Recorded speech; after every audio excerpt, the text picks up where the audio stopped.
Let's get started. Yeah. So good afternoon, everyone. I'm just going to start quite slow and let people trickle in already.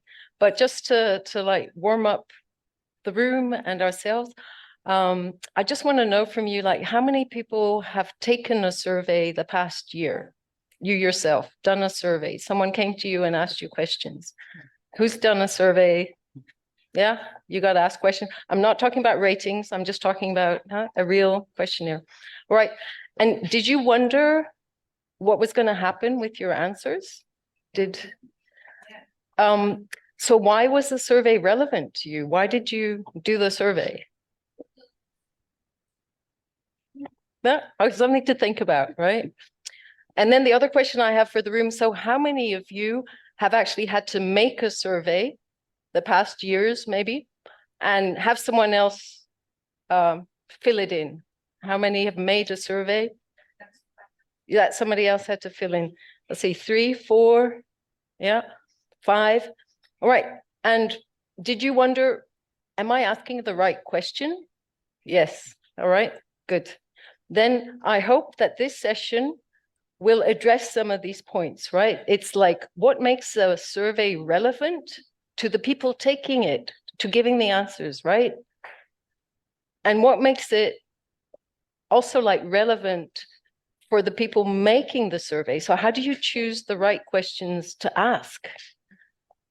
And importantly as well is, how do we then as social investors make a survey relevant for our investee organizations, which is also relevant for their clients? There has to be relevance at every single level, right? And the best place to start is at the end client level. So that's why this session is called the power of the voice of the client. And we mean that the power of the voice of the end client, the client of the client, right? Good. So what we're going to do, I'm actually very excited. My name is Kawien. I'm from Oikocredit. Oikocredit is a development finance cooperative. So not a fund, but we do work, our products are loans, equity, and also, I would say, value building together with the organizations that we invest in, work with. And that's why we call our investee organizations partners. So for today, we've invited 2 partners who have been working with us for 3 years on one of our projects. And that project is called the End-Client Survey Programme. We don't invent a sexy name. We call a horse. It makes it the most easy to do. And what I'd like to share with you as well, a little bit, of course, about Oikocredit. Oikocredit, as I said, is a development finance cooperative. We started in the 70s, and we really started from people like you and I who thought, we don't want our investment money to be used just by corporates, like the big corporates. We would like our investment money to do something good, right? So this is how Oikocredit got started 50 years ago. Now we have about 50,000 investors, like you, me, and a portfolio. I always have to mention this because then, you know, that's kind of the thing you do at conferences, of close to 1 billion euro assets under management in different continents. So in Latin America, Central America, Africa, mostly sub-Saharan, and then Southeast Asia, a few countries, and India. So that's in a nutshell Oikocredit. We are a cooperative. If you want to become a participant, I invite you. But for now, for today, we're scoping the session very much to why is it important to know what your clients think, feel, need, think about you, etc. Things that are pretty self-evident, right?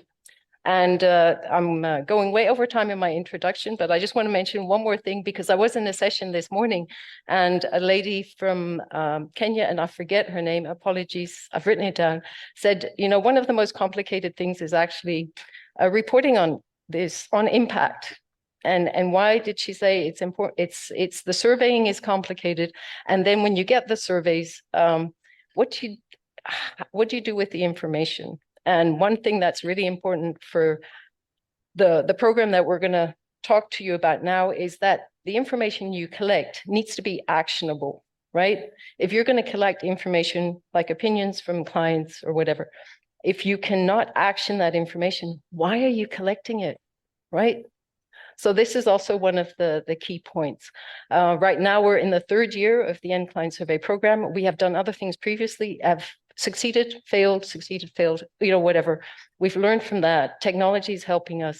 And now I would like to just invite the speakers to speak, but I'll give a very short introduction so you know who's going to speak and what the order is. So with me on stage, we have Benard Koech. He's from Kenya, from UNI, Marketing Director, and he will tell you what's been happening there. Then we have John Callaghan, sorry. He's part of the End-Client Survey team, very much instrumental in starting the project, behind the scenes, the complications of getting things that technology makes things easier, but the difficulty is first getting the technology to work right. I don't know if you've had that problem, but that's definitely one of the issues with technology, right? And he can tell you about that. And then joining us, and who can hear me and can hear you also, is Queenie. And well, this is Queenie here joining us from the Philippines, from ASHI, who's been one of the other of the 32 organizations in the program. And joining her is the chair of ASHI, Miss Mercy, and we'll see if we'll get her on screen. Just give us a second. Hi, Miss Mercy. And let's see if we can get you on screen. Well, we'll get you on screen later on when you have time to talk. All right. So without further ado, let me hand the stage now to John, who's going to give you a little bit information more about the survey itself and the technology behind it. Yes, thank you, Kawien. I hope you can all hear me okay. So you might be wondering, what is this End-Client Survey that Kawien's alluded to in her introduction? So in a nutshell, we track the financial and non-financial changes of our FSP clients, the FSPs that we partner with as part of this program, and we ask about the changes that happen in their lives over the last 12 months. So it's a yearly survey initiative. We ask about several different dimensions of client resilience, which I'm sure, as an audience of experts, it's a theme that you can really resonate with and see the value of. So these are topics such as income and savings, business development, climate, housing and facilities, health, mental well-being, internet, and more. As Kawien mentioned, really the key is ensuring actionable, valuable data for the partners. So the partners themselves really have to confirm the questions, and they also have the chance to add a small number of questions to make sure that they collect information that really addresses the information that they're addresses as part of their priority areas. So our approach is to really embed the process of collecting data and analyzing data within our partner organizations. Therefore, our partners staff themselves are the ones who collect the data from their clients. So that's our approach, and how it works is we use this tool ODK. Now ODK is very flexible to work on a variety of digital platforms, so I can do the survey using my phone. Also conducting the survey, getting a call from a data collector. But if the client themselves doesn't have the phone, then we can take the tablet working offline and bring it to those remote areas where there's no internet connection, so that it can be a really inclusive survey. So we make the process seem very simple. The reality is there is this back office of programming the XLS forms, ensuring a rigorous approach to the data privacy of the client, translations, and much more. But simply, we try and make this process as simple as we can for the partners. So that's, in summary, what the program's about. And now I'll hand back to then focus on how partners have themselves been able to take advantage of the information. All right. Then I think, Benard, if you're ready, the floor is yours. And good, thank you. Thank you so much, Kawien and John. I'll briefly discuss about what UNI Microfinance Bank is and what we do. We are microfinance in Kenya. We've been. And would you like Lionel to set up the slides? It's okay if the slides are ready. You can give the history. As I give the history of our, can the slides be? Yeah. So we're just giving a signal to Lionel, who's behind the scenes managing the laptop or he's actually going to tell us where is the slide mover, right? So he's pointing to us going, ladies and gentlemen on the stage, you should have listened to me because the slide mover is right there and you can do this yourself. So there we go. Okay. Thank you. Thank you so much. And as a introduction of what you and I Microfinance Bank is doing is that, as the name suggests, first is you and I. So we are focusing on the client and the organization. So briefly, the organization started in the year 2007 as a credit-only microfinance bank. It took us some years for registration purposes in terms of central bank requirement as a regulator. In the year 2013, that is the time we got the license.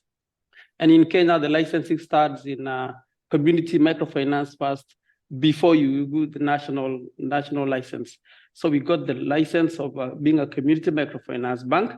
Then we got the nationwide microfinance bank in 2017, which means we've been in business for all this time. The target market of our clients are, our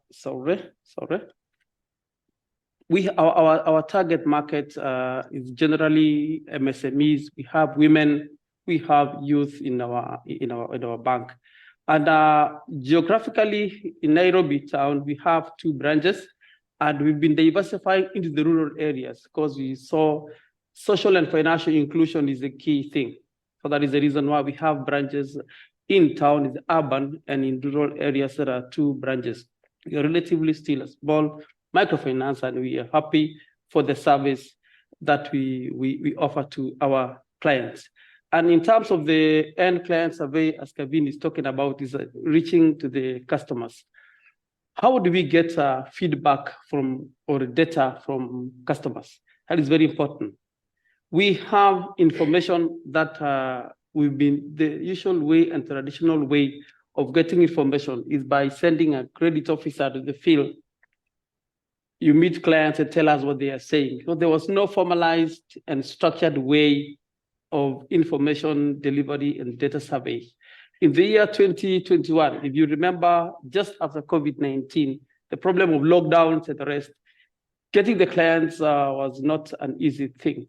So in the year 2021, we started a client self-perception survey, and briefly is about getting information from clients. We visit customers. Our way of lending is individual lending. So we meet clients on one-on-one, and that I'll share with you how we get information from customers, and also how we are using this information to action and action points. So for the 3 years, as I've said, we've been progressively taking the survey from few respondents, and by last year, we are increasing the sample size. The reason why the sample size should be increasing in terms of validity of the survey. So first, we have a project team. How do we start this survey? Of course, once John has discussed about the background and the methodology of how it is done. Once they're done with the back end, and of course, for data privacy issues, clients must sign accepting the issues of data, their information. Now, the training is supposed to come before we do the project team. Of course, as you all understand, the challenges of something that is new, of course, in terms of resistance, the challenges of buy-in. So it is really, it's really challenging when we were starting, because even us ourselves could not understand what you're discussing about. So you cannot go and sell to the client what you yourself do not know about. But we've always wanted to know, how do we get information from clients in a structured and formalized way, and with limited bias, because clients are using their phones to answer the questions. Now, we have this challenge whereby someone was discussing about the African market. Sometimes connectivity is the problem. And John has alluded to in terms of ODK, whereby a customer can answer the information on phone without the network. By the time when the network is there, now you can submit to you might want to discuss later in detail about the back end of what it does. So we formed the project team, and this project team that you're seeing there are members of the bank coming from loan officers, customer service. training these people on what is expected, because their work is supposed to go and train the clients there on what they're supposed to do and why this information they're giving us is important. And you know, one of the reasons why we use these loan officers again is because of the confidence. The clients are happy because they know them. So when you tell them, and like when you send someone you do not know, because sometimes you want to use an external researcher to get you information. Someone you do not know, you're really skeptical in terms of giving you information. But when you use the people we know, it is easier for the information to come. Now, once you're done with that, the information comes and it's assembled in the software, Power BI, which in this information, we can sample out the issues of branches. It is branch-based. Clients, as John was saying, there are several parameters that we want to look at. Demographics, simple information like what's the age bracket of your client. I now know as I sit in the office and my CEO or the board of directors know between the age of 30 to 44 is the highest number of our clients. We know from the survey how many have the school-going children. So what does it mean to us in the product development team? It's easier for me to set and discuss how do we have a product of school fees to meet educational need. Because if 62% of your clients have children that are going to school, it's as simple as that. So we are using this information to assist us in making better decisions in terms of management. So in how to use this information to improve the client's life.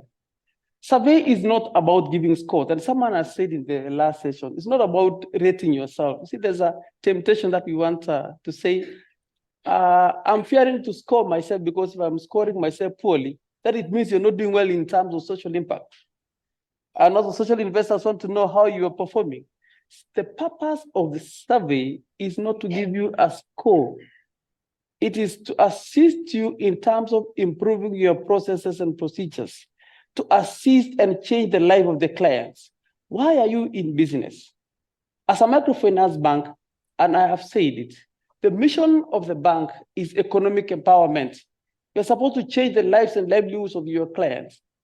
So how are you going to use this information to assist you improve? Not to say because people fail to do surveys because you fear. It's self-assessment. If clients are saying you're not doing poorly, then what next? So that fear is what needs to be overcome so that you improve your procedures. So first is in product development. And our product development is, we have a product development team. Now, unlike many years before we did the survey, we could sit in the marketing team, I chair the marketing team, do a product and get it to the client. So that is wrong. The best approach is go to the client, get information of what they want, come back with the information, and do a product that will answer to the needs of the client. That is a really informed decision of how you will assist yourself in getting to understand the product. Enhance customer complaint mechanism. It's now easier to know what clients are complaining about because it is in the click of the button. You have the Power BI, which branch is complaining more about what. So it is easier when I'm visiting a certain branch, I know their challenges are this. When you're visiting the other branch, the challenges are this. Unlike the way you used to go around and you don't know what you're going to do. Even the loan officers are wondering, does this guy understand his job? So you now have a clear information of what you're supposed to do. We have the request of clients to do business management trainings. And that is what we have now entrenched in our strategic plan, that on a quarterly basis, a budget is supposed to be allocated to assist these clients in terms of business management. We deal with women who have never gone to school. You're giving money to a woman or a youth who has never been trained on how to use this money. So in a way, you are not assisting this person because if the person does not have a way of paying the loans, you will still follow up that person. So in a nutshell, the social factor, the social performance factor has really been taken care of. Also, when you ask a client a question and you do what they said, they feel so much valued and they're happy for your service. They will still bring you more members. Since you started the survey, I can testify here that our growth has gone to about 72% in terms of the increase of numbers, simply because clients feel okay and they know they can go and get the information from the other person. I've talked about decision making that is data driven, and also the factor of social and financial inclusion. So you see, we assemble this group in a certain place, in an hotel. We look for a trader who is an expert in terms of financial management issues. We bring to the group, and also using the language they understand. Do not forget, in my introduction, I've said we have urban and rural. Urban can talk English and other things, but in the rural, we look for someone who understands their language, so that you really change the lives of these customers in the training that you give them. So how is survey successful? One, you must have the board buy-in. How did we do it? We had to use a time, look for a trainer consultant to call for the board meeting to train this board. The board, our board, I'm happy, are very receptive. And they're also very knowledgeable in terms of they're the captains of the industry. So they really crafted very fast, but they also had questions which we managed to handle with time. So we need commitment of the top level management, dedication of the staff. When they're dedicated, you train your project team very well. And also when the project team is ready to go to the field, make sure the client who is giving you the answer is motivated. How did we do it successfully? Sometimes they're telling you we don't have network. How did you motivate to get the network? They don't have airtime. So there was a budget, a small expenditure of doing what? Of giving airtime to these clients so that they can participate. And also, there's a shopping voucher accompanied with it. So when someone is feeling or completed the survey, they get motivated because they know there is a motivation that comes with it. Also using the appropriate tools. We provided, for areas, we provided tablets. In areas that where we could not have the internet, we provided tablet in some specific areas. And for the clients who are walking into the bank, we dedicated a computer at the customer service desk. And that computer is enclosed, which means no one is influencing. You sit there, I need to explain to the client, please, we have a survey that is going on. They sit in the branch there, answer their questions. Once they are done, they get out. So the inclusive data collection has really assisted us. And this one has been possible because of the partnership between Oikocredit. We could not do it alone as you and I Microfinance. Everything on the back end has been done by Oikocredit. They send us the link. And the support, even in terms of merchandise and everything, was done by both the partnership between Oiko and us as you and I team. So we are saying the information that you get is not enough. What next? You have the information, so what?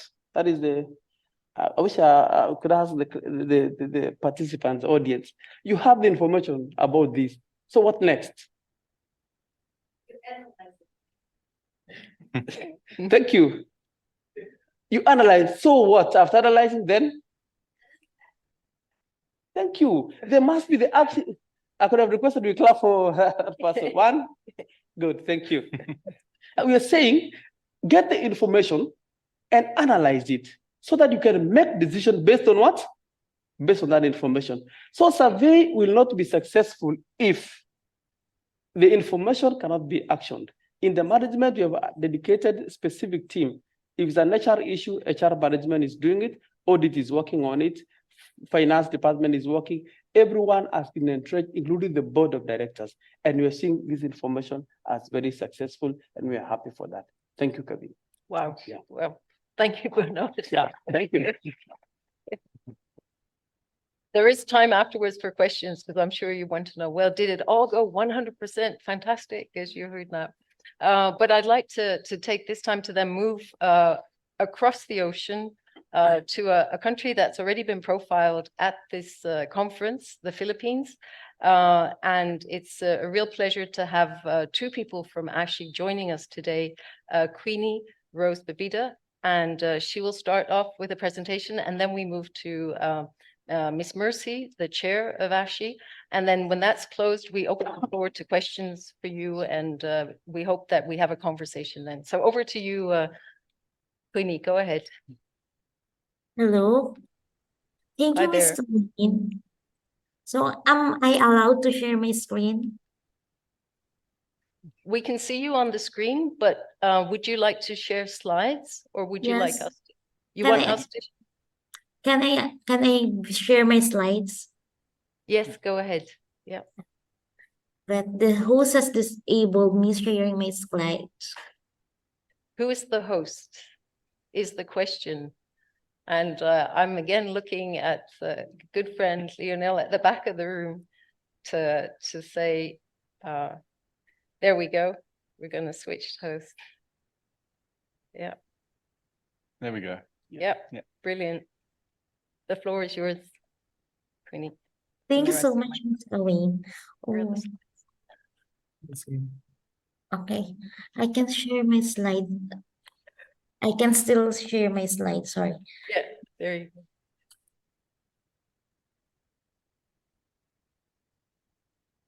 Can you see the slides, Queen? Yes, I can Yes. see your. Yeah. Okay, so good afternoon. I am Queenie from Ahon Hirap Incorporated. It is a microfinance company from the Philippines. Ahon Hirap has been operating for 34 years, serving marginalized families, women, and smallholder farmers in the Philippines. It uses the Grameen banking approach, and we have around 125,000 clients in 80 branches. Next slide, please. The Philippines is made up of 7,640 islands, broken down into 17 regions. And ASHI operates in 3 regions. The company mission is we are a community of servant leaders working with marginalized families for social transformation and prosperity. Our vision is we provides a holistic approach for human and environmental development through microfinance. And our clients and employees living up in the ASHI core values of accountability, social commitment, human dignity, and integrity. We offer different services and products such as loans for business capital, house improvement, and education. We also have special loans for solar, gadget, and emergency. We also offer affordable insurance for life, accident, and property. To fulfill our mission to develop the humanity of our clients, we are trained or they were trained in financial, business development, leadership, personality, and spiritual development. ASHI also offered assistance for our clients for medical and product market. You can learn more about ASHI by visiting our website at www.ashi.org.ph. And ASHI has been doing the survey since 2015. Some of these are the employee satisfaction survey, which we do annually, and the client satisfaction survey, which we do by branch. And since 2021, we have been part of the end client self-perception survey of the Oikocredit. And through John, we have learned new ways of doing surveys, like how to maximize the use of the ODK Collect application. The ODK Collect application is a tool for data collection that you can use. It's either online or offline. He also introduces us the Power BI, where we can see the result of instantly, which help in the quick analysis of our survey. This is very useful to our operation. Then, how do we do a survey?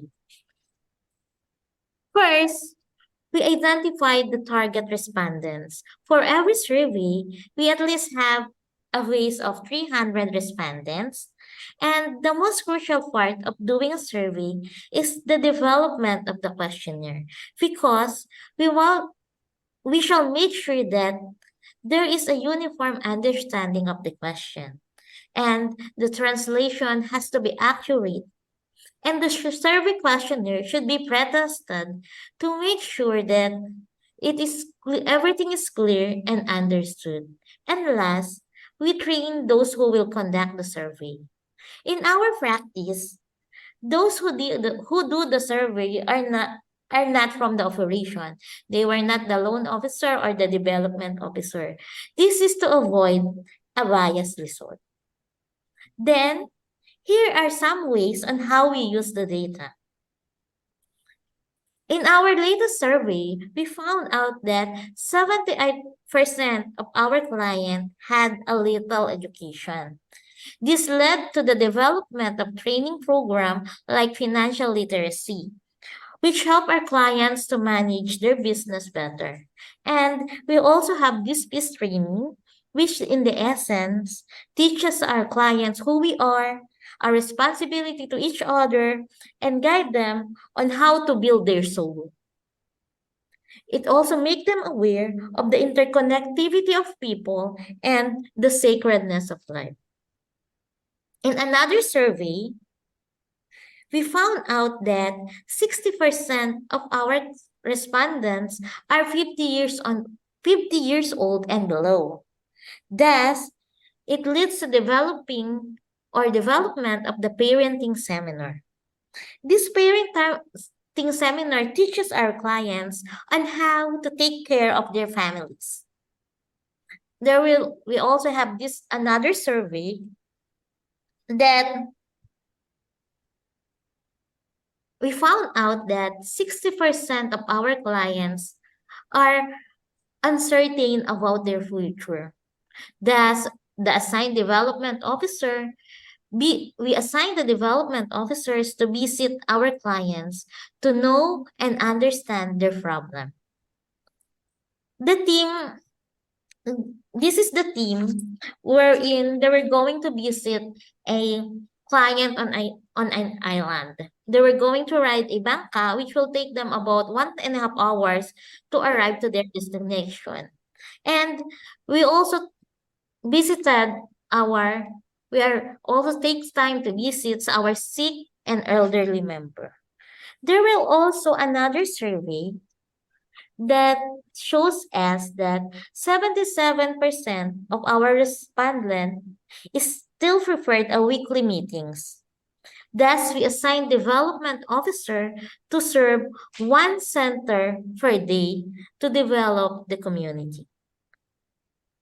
In another survey, we found out that our clients wants to shorten the time of the disbursement of loan.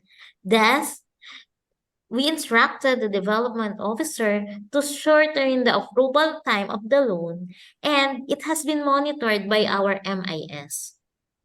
We also do a survey where we found out that there is an absence of a family toilet on some of our clients' households.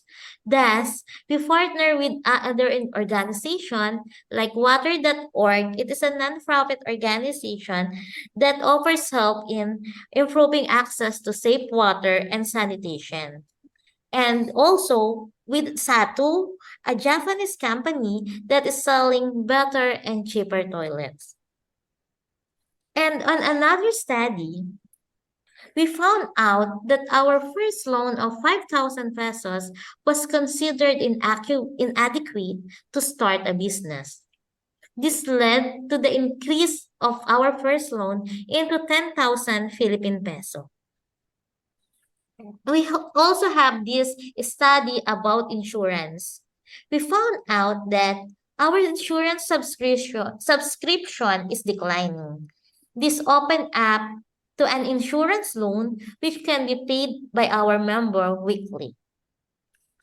In our study about the members of another financial institution, ASHI used not to accept clients of other MFIs or microfinance institution.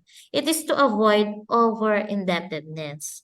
Thus, we have a pilot study to welcome other MFI-affiliated members.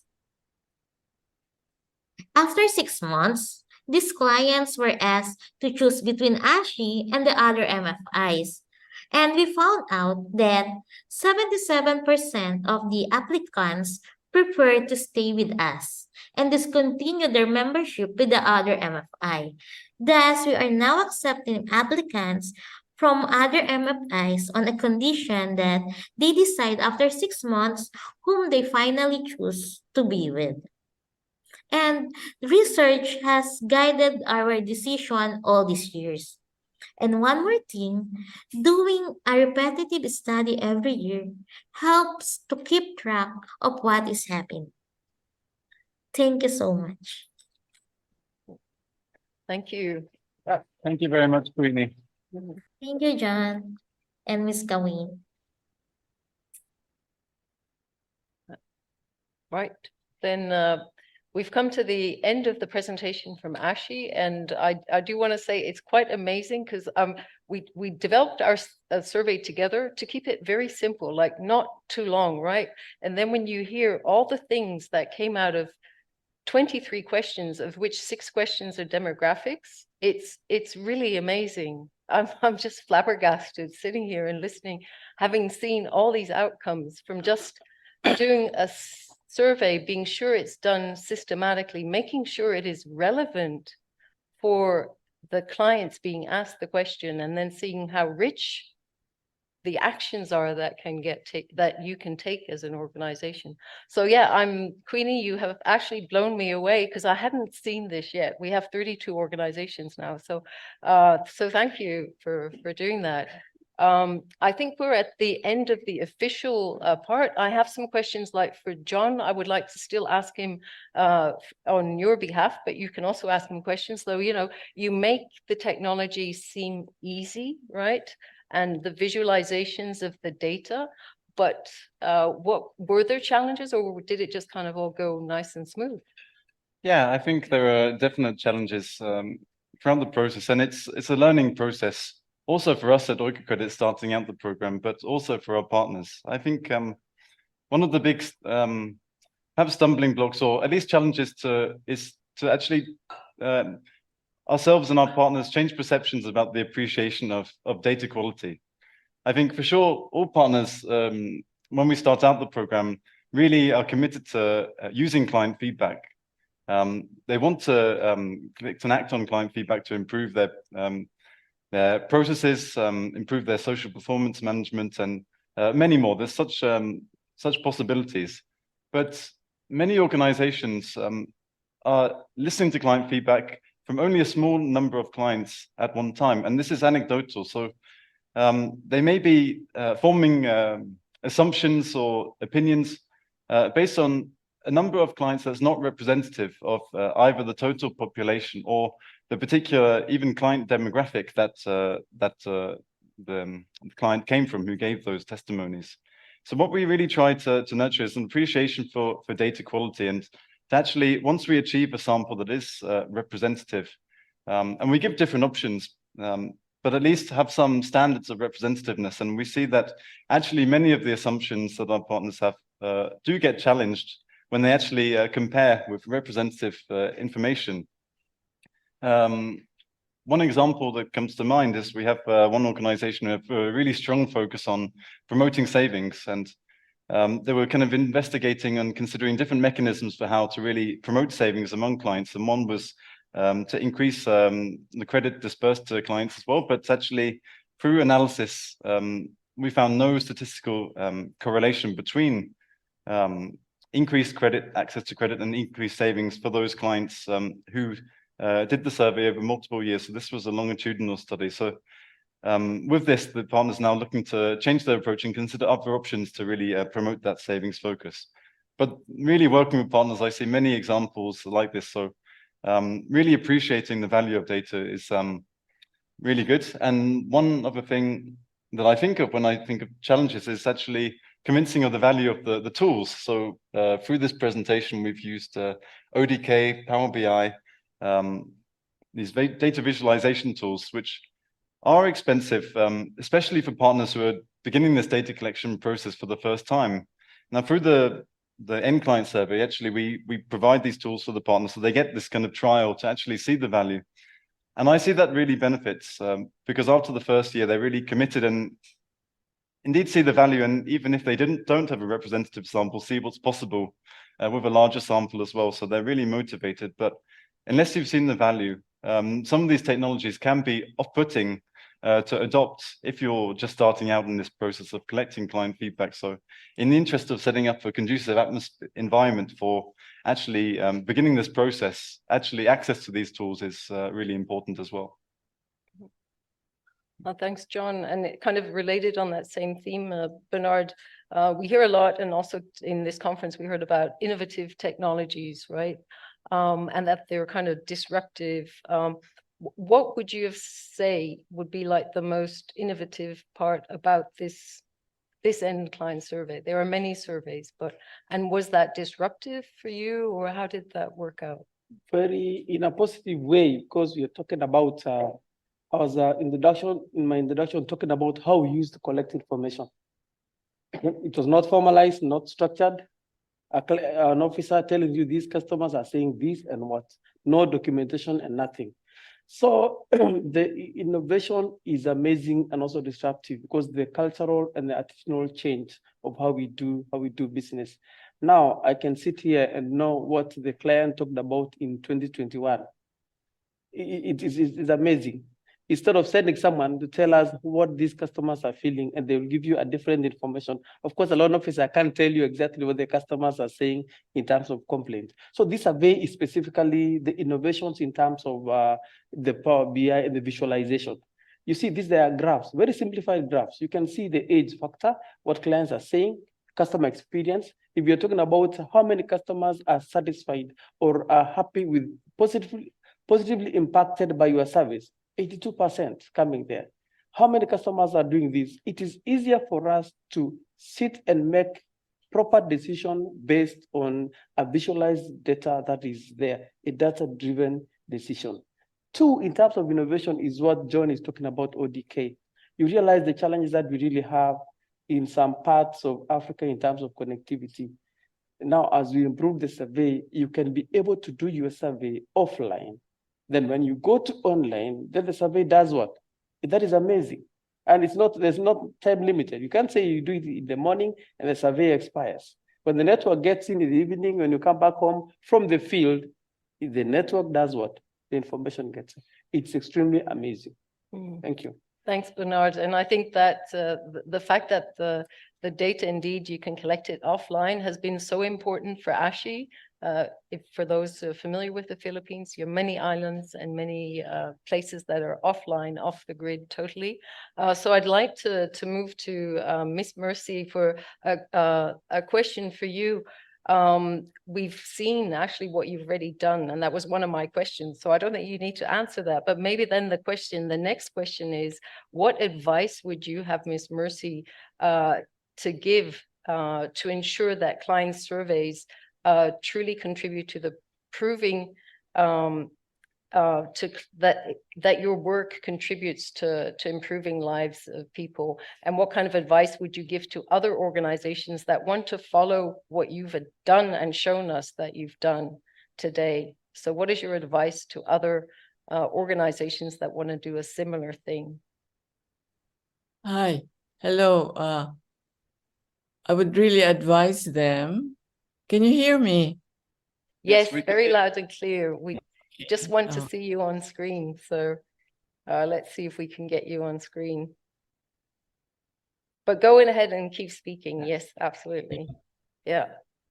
Well, I hope organizations will do repetitive surveys to track the progress of their clients.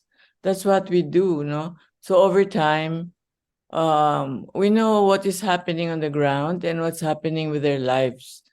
Like, for example, in our latest survey, we found out that the economic situation these days have really brought down their ability to earn.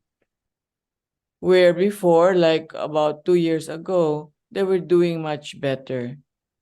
So with that, we will have to think of what do we do now? The economic situation in our country is very dampening. In fact, for everybody. When you're doing a repetitive survey, You can also use the Progress Out of Poverty Index. That's what we use to find out whether they're moving up or moving down. The poverty score. Then we also ask basic indicators like what is their ability now to provide for their families in terms of basic utilities, which perhaps you guys take for granted. And then if we notice that they're able to provide all these things, especially schooling, then we know that we're making their lives better, much better. And since we also teach them social development programs, then we can notice that their worldview is expanding. And in fact, now they're more interested in helping saving the earth. So surveys are really very helpful in understanding and knowing your clients more. And I would recommend that all organizations do it. Thank you. Very clear words and a call to action there from Ms. Mercy to all of us to continue doing what we're doing. And I think one thing I picked out, which is a worrying thing, right? So the social impact investor sector is saying, please, you know, I'm one of them, please do the surveys. We want to see what the social performance impact is and management. But what's actually happening in economies, as we see when economies go down, the figures, the results are actually also going down, depending on maybe the type of groups of clients that you're targeting. So this provides us again, let's say a solution is always also this next step to the next challenge, right? And I think Ms. Mercy pointed out very well as well. We didn't touch on that because it was out of the scope of our presentation now, but really on the climate challenge that we face in the world.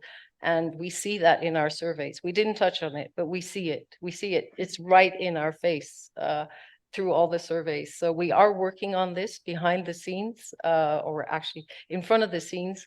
And if anyone would, any organization that you know of or that you are part of that would like to join, let's say the program that we have started, we see the needs, particularly in the climate related. We also see the strengths and the resilience of certain groups, and we're trying to mix and cross-reference those to see how we can come out best.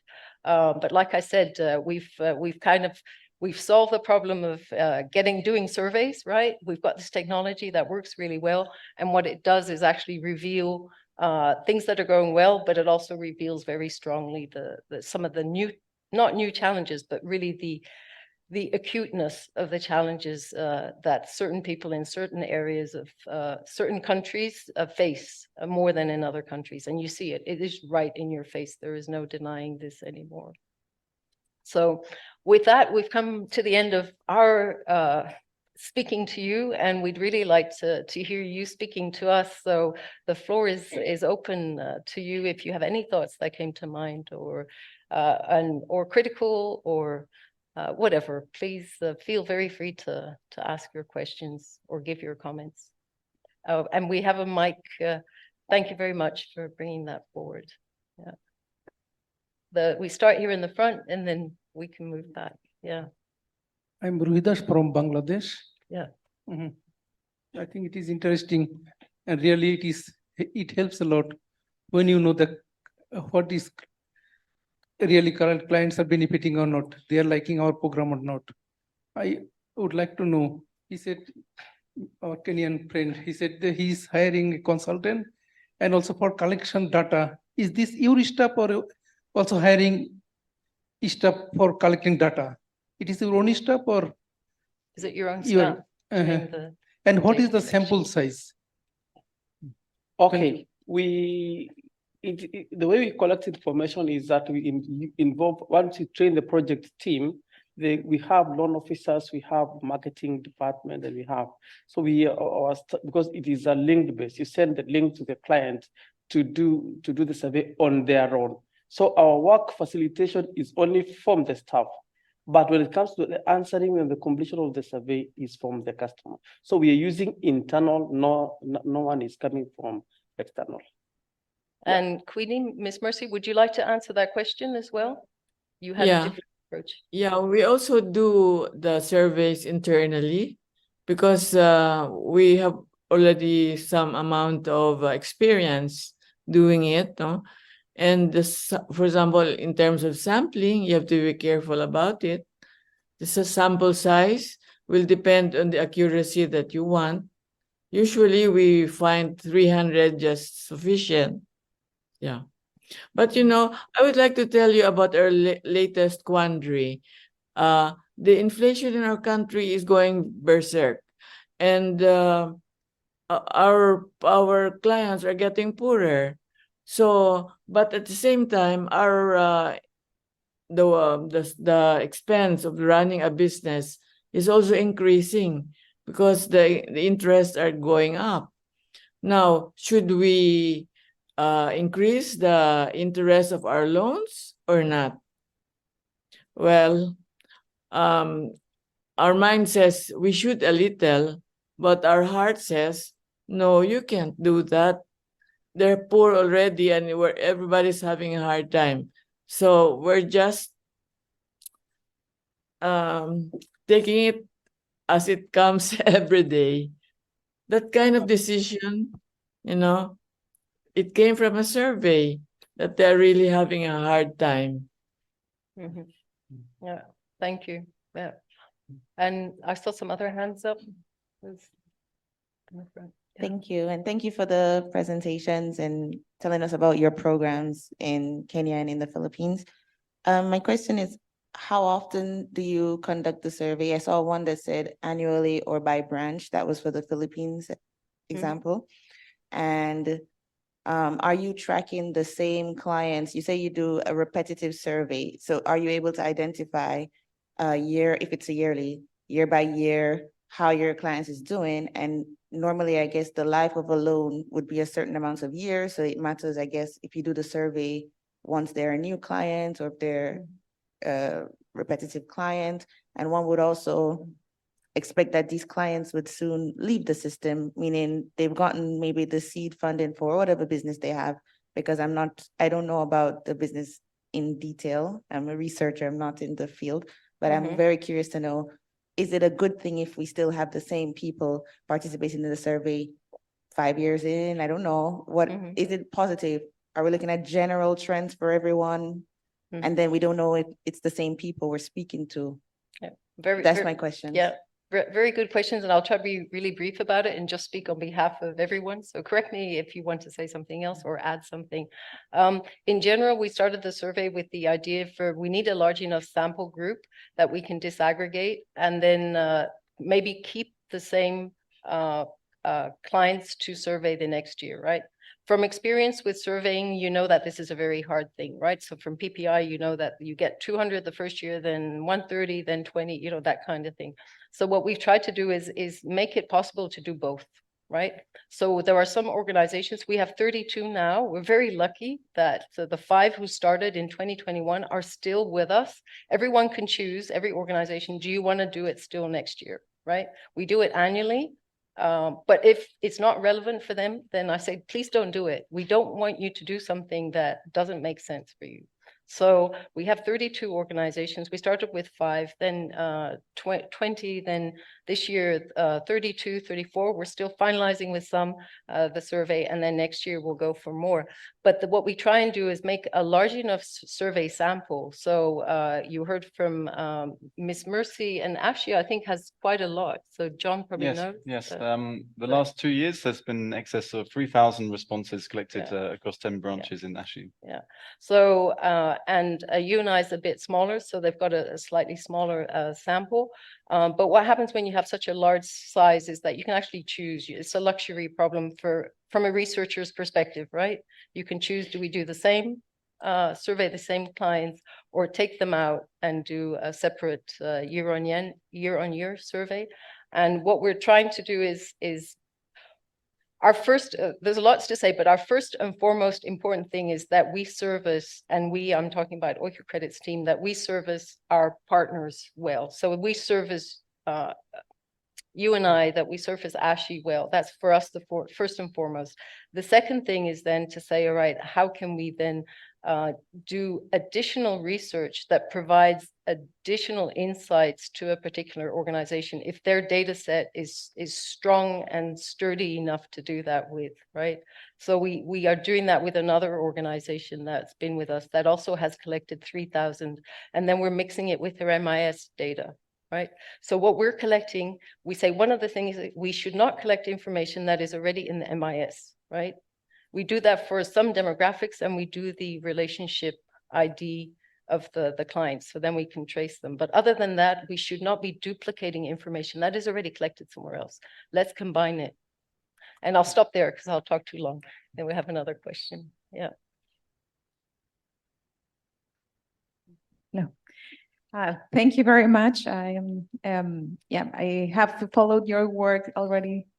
Last EMW, you presented that, and I thought that it's great that you're doing these client surveys. We don't see that much of these actions with the microfinance institutions, and we are also using ODK Collect. We have not from EDERA. We have support. We are supporting microfinance institutions in doing this data collection.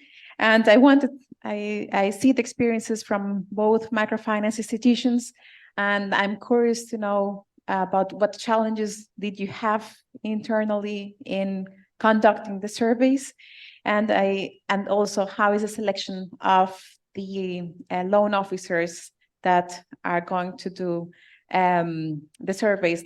I see that it's a small team, so from the beginning, why don't you do it with all your loan officers, or what is your criteria? So challenges and team selection, and then two clarification comments. What is the development officers? I think it's different than the loan officers, or the same? And Okay, I will answer concerning how the small team from a big team. That one is a project team. Project team is specifically designed to do the project. But when it comes to issues of dealing with client information and passing information, the whole team is involved, the whole credit team involved.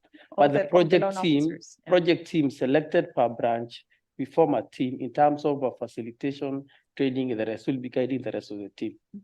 So maybe the difference between a loan officer and development officer can be answered by ASHI because they have development officers. Okay. Miss Mercy, did you hear the question about what does a development officer do versus? Yeah. I'm so sorry, we don't use anybody from operation to do the survey because the answers might be biased. Since the clients will feel beholden to the officer.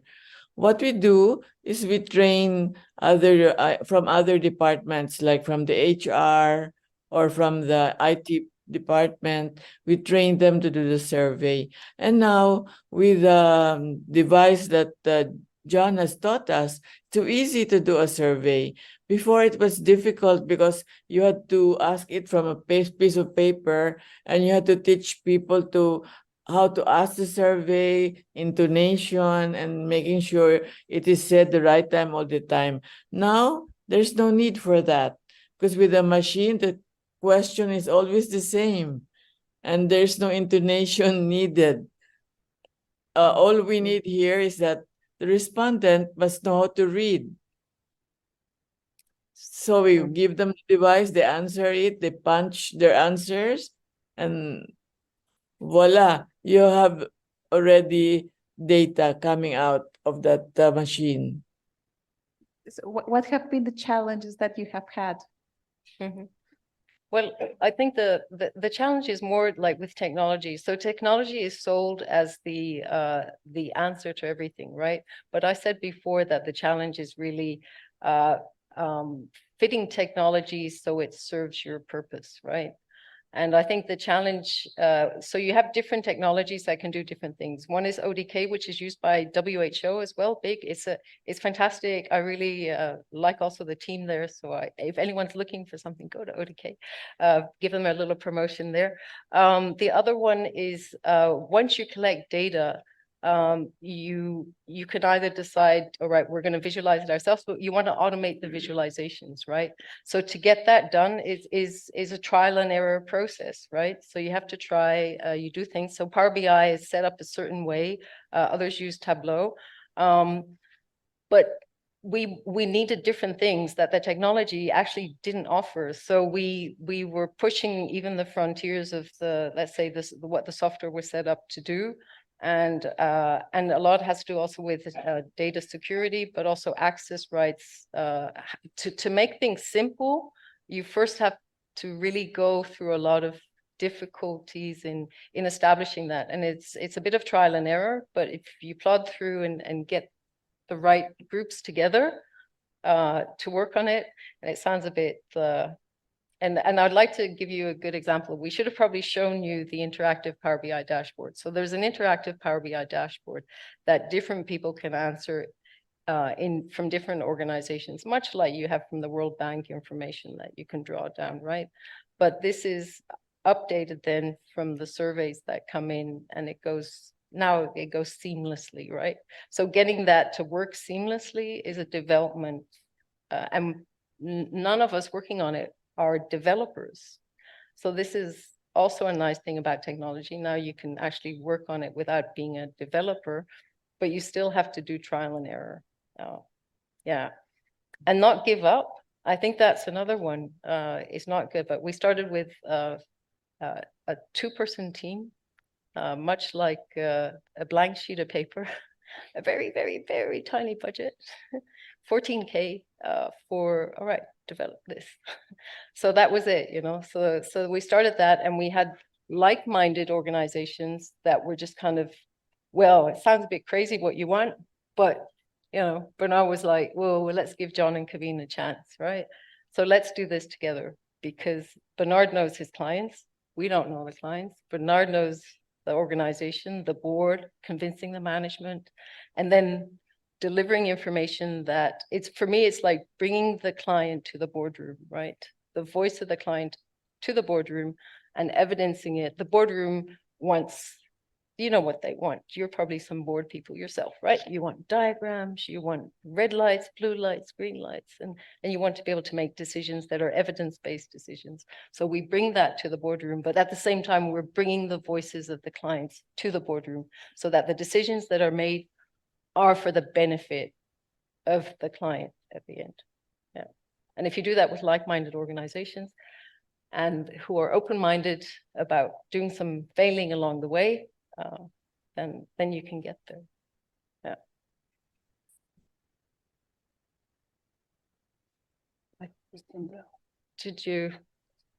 We still have one question. We're a few minutes over time, and I did have that one, you know, that key question for the panel members, like, what is your one call to action to the room? So I wanted to still do that as well. Last question there. Yeah. Yeah, just to know about the, let's say, my name is Ranjit Das from Bangladesh. And when we are saying that every year, so isn't it too early to see the changes of a client and to see the impact or the growth? Isn't it too early? I would like to give the floor then to Benard and Miss Mercy to answer that question. So the question is once a year not too early to see changes? Yeah, changes. I mean, if you want to say that impact, social impact, even his or her business development growth, isn't it too early? Just having 1 year loan and you want to see everything? What you can say as our discussion is not too early. There are some results that can be seen immediately based on the information that you get and implement. For example, if you get a higher percent, 60%, 70% of clients talking about product terms of the loan, it's easier to come to the board, as Kawien is saying, bringing the customer or the client to the board. They are saying we need to reduce the interest rates or product terms. It's easier to make decisions there and immediately implement. So there are things that are long-term, there are things that can be implemented at that point. For example, in terms of productive development, we already got information. You see the climate change issues and environmental issues that are coming up very clearly and affecting some markets. So customers are saying now we need to have, for example, we have a challenge of water. We need to design water tanks and solar panels for the renewable energy. It's easier. That is a product development coming to the board immediately, have a discussion because you're bringing the client's voice to the table. They need this and this. So it's easier to make immediate decisions on some things. Others requires time. Yeah, thank you. Thank you. Welcome. Thanks. And our time is officially up. We're actually 5 minutes over. So I would like to close and really thank the panel members for preparing, Ms. Mercy and Queenie for joining us. And the last thing I have for each of you to ask is, in one sentence, what is going to be your call to action for the room? What are we going to do? Okay, finally, as I'm repeating the information that I started with. The purpose of survey is not the scores that we're interested in. It is to improve the lives of and improve the livelihoods of our clients. So we request every impact investors, FSPs, please let us continue supporting the survey because the purpose is bringing the voice of the client to the table and making everything a client is essential of all our business. So the strategy is meeting the financial strategy using the survey. So that is the link. Thank you. Great. Over to you, John. Yes, I'll keep mine short. On the theme of innovative technologies, I think we've seen in this program how valuable they can be. Even the most innovative technologies and new ideas, I think, always get met with resistance at that earlier time when they're introduced. What I've seen with partners I've worked with in the program is that over time, really the adoption does take place. It's just, again, seeing the value. So don't lose faith if these innovative technologies are not adopted immediately. Keep pushing and also keep searching for ways to make these technologies accessible, because as I mentioned before, I think accessibility of these technologies is a big challenge that we need to overcome as well. Thank you, John. And then moving to ASHI, Queenie, what would be your call to action? Okay, so we just need to do a repetitive survey because repetitive survey keep us in touch on what is happening on our branches. Thank you. Thanks. And the last word to you, Ms. Mercy. How would you like to close the session? Well, I would encourage everybody to do a survey. The start will be a little difficult, but over time, you'll soon find out that it's really easy. Right. So we'll end with that. Thank you very much for joining, and thank you as well. Yeah. Yeah.